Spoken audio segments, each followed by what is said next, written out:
The elimination of Hezbollah's chief of staff, close quarters combat in Syria that looks more like scenes from an action movie, and the suspicion of an unauthorized killing of Palestinians in Jenin, which threatens a new round of tension. Plus, that very law exempting ultra-Orthodox from the draft, which has been lying in political coma for many years and is now being pulled back into the light, because without it, the ruling coalition literally falls apart, and with it, Israel may once again be swept by a wave of internal protests.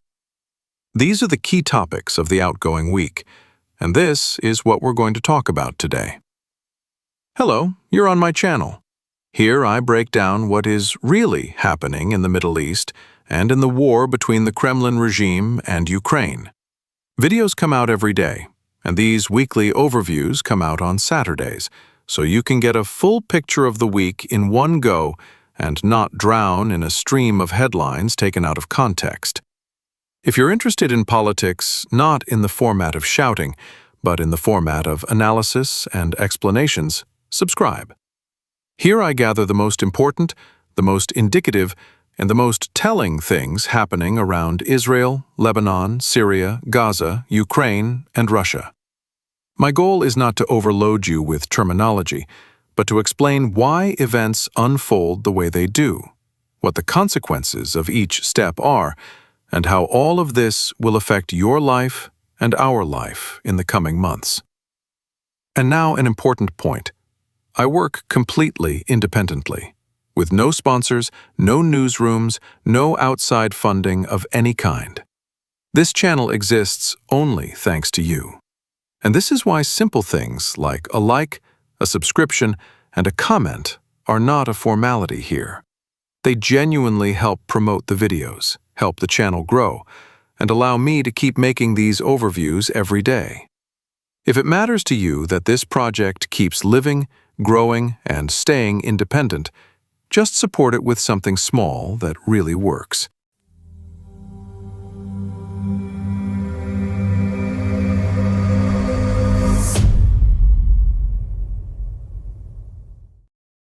Let's begin with the loudest elimination in Lebanon in the past year. Exactly 1 year ago, the ceasefire regime between Israel and Hezbollah came into force. And now, the anniversary was marked with a strike. The Israeli army in Beirut eliminated Haytham Ali Tabatabai, the man who was effectively serving as Hezbollah's chief of staff. Much has already been written about his biography and the details of the operation, from commanding the Radwan Special Forces Unit to trips to Yemen, where the local Houthis are still grateful to him for helping train their fighters. What matters more now is something else: how Hezbollah will respond. Israel is playing a familiar strategy: kill the leader, and the structure will collapse. There is logic in this, but also a problem. Hezbollah's commanders really do multiply like mushrooms after rain. Replacing Tabatabai will be very difficult, but practice shows there are no irreplaceables there. Tabatabai is dead. Hezbollah swears it will not forget and will not forgive, and judging by the statements, it hardly intends to shut up. The organization's Deputy Secretary General, Sheikh Naim Qassem, took a short pause, but then delivered a speech and promised a response at the right time and in the right place. We've heard this formula many times. Don't rush, keep the enemy tense, and don't lose face. At the same time, in Israel, they perfectly understand that Hezbollah must not be underestimated, even now when its military potential has been noticeably trimmed. But the reality is that Hezbollah's own leadership understands. Striking too hard would mean provoking a new round of large-scale escalation in Lebanon, and neither the country nor the organization is ready for that right now. A lot has already been said about Lebanon's condition after the recent wars. In fact, we're talking about a bankrupt state that is balancing between chaos and paralysis of will. There are almost no good scenarios for Beirut. Either the disarmament of Hezbollah with the risk of a new civil war, or a disgraceful defeat and the transformation of the country into Hezbollah land. There is essentially no third, comfortable option. One more detail: the level of PR. In his speech, Naim Qassem spent a long time talking about what a glorious warrior Tabatabai was, how he trained fighters in Yemen, how he is honored there. And then, practically in the same breath, while condemning Israeli aggression, he announced that he had sent a letter to the Pope on behalf of Hezbollah. I wouldn't be surprised if the Vatican actually replies. The Middle East loves this kind of symbolism. Now, let's talk about Syria. Beit Jin, either a town or a large village located about 11 kilometers from the Israeli border, deep inside Syrian territory. It's a place where the internet barely functions, yet close-quarters combat is filmed on GoPro cameras. The clash in Beit Jin is not just another border incident, but a flashpoint. 6 Israeli soldiers were wounded, 3 of them seriously. This was reported in a restrained manner yesterday, and today information appeared that the army is checking a possible leak of information. It may have allowed the terrorists to set up an ambush on the Israeli unit. The opposing force there was not the Syrian army, not Iranian special forces, and not even Hamas, but a relatively small group called Al-Jama'ah al-Islamiyah, Lebanese Sunnis who also operate in Syria. They are rarely mentioned until they open fire. Their leader, Mohammed Takush, is an old field commander convinced that his organization acts independently. In practice, it is a structure grown on the yeast of the Muslim Brotherhood and constantly doing side jobs for anyone, from Hamas to Hezbollah, as long as they pay and provide weapons. And this is the essence of the problem. The war in Syria can formally be considered frozen, but not finished. The country has broken up into microstates, tribal enclaves, and competing intelligence services. Syria is no longer a subject, it is a platform where dozens of forces operate. In such chaos, even a relatively small group like Al-Jama'ah al-Islamiyah becomes a real threat, because there are no stable institutions around to constrain it. Against this background, statements by the new Syrian president, Ahmed Hussein al-Shara, about stability sound like a not very funny joke. Israel sent him harsh messages after the incident and began preparing a package of possible response measures, at least in terms of security pressure. Israeli security officials emphasize that so far they do not see personal involvement of al-Shara's circle in the ambush itself. But the incident, they say, highlights the main point. Israel cannot allow hostile forces to entrench themselves along its border, and concluding a stable agreement with Damascus is practically impossible at the moment. Syria is too unstable. All of this is an additional reminder that Israel has no intention of retreating from the heights it already controls, and especially from Mount Hermon. We are talking, of course, about the Syrian side of Hermon, which Israeli forces returned to only after the Yom Kippur War, and where they are now entrenched for the long term.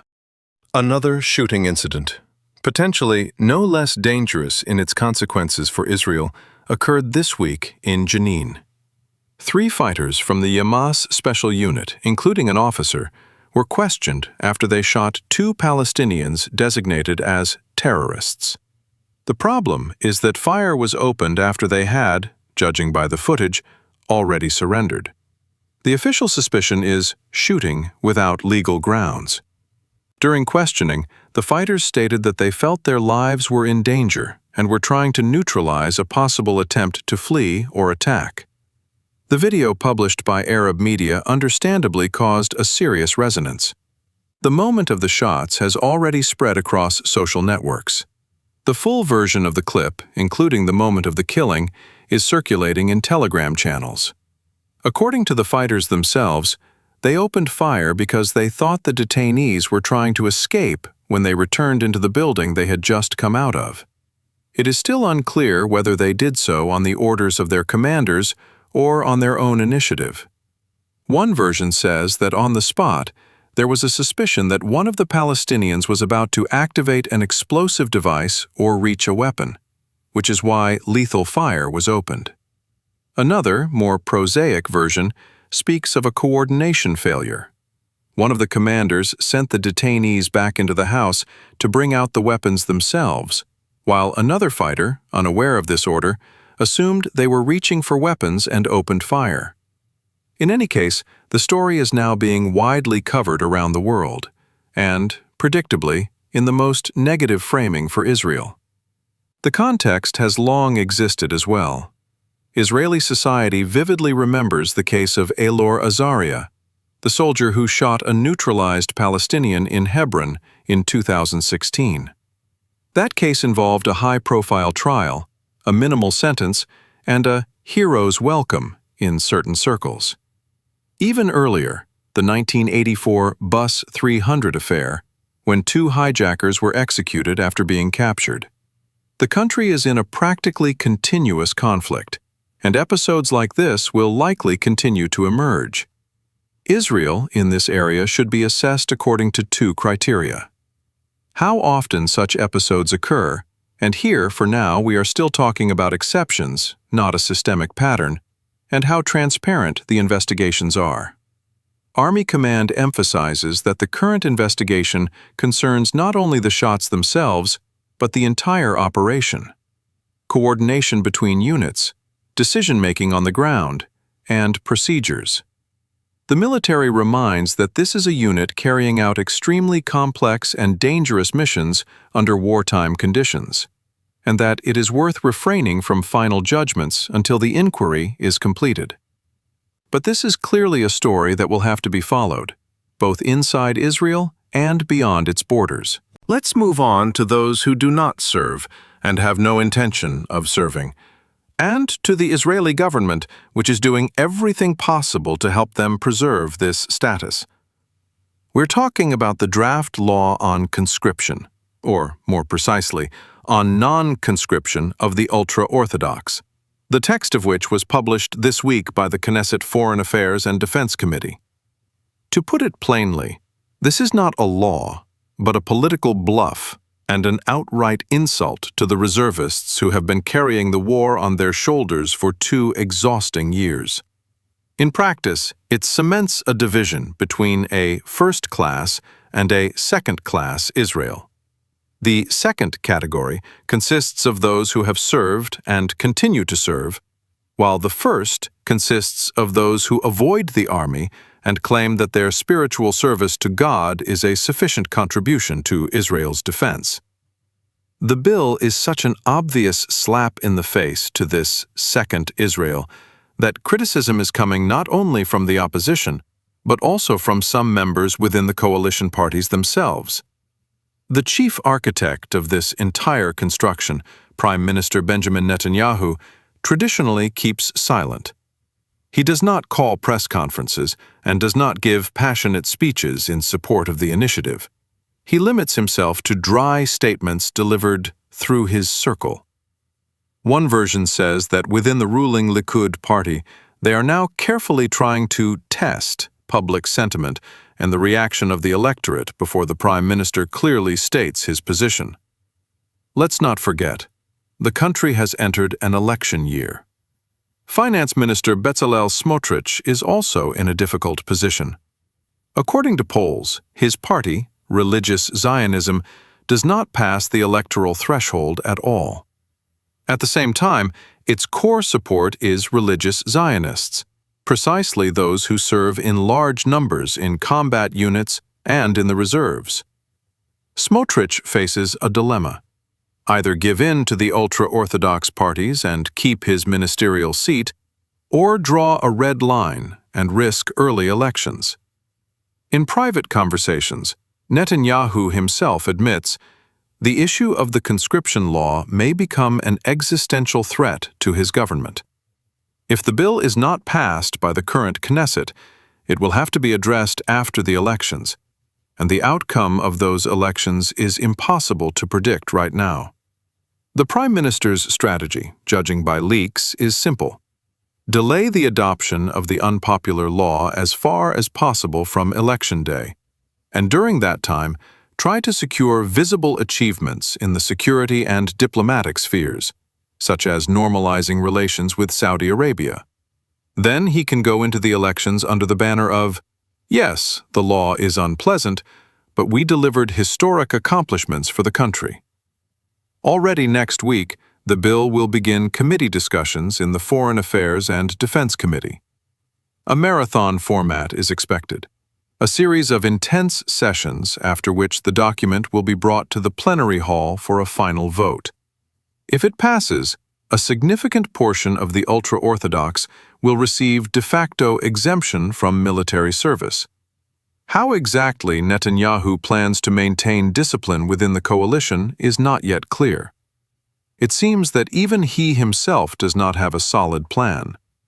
But the Prime Minister has long been called a political magician in Israel, which means the public is waiting for his next trick.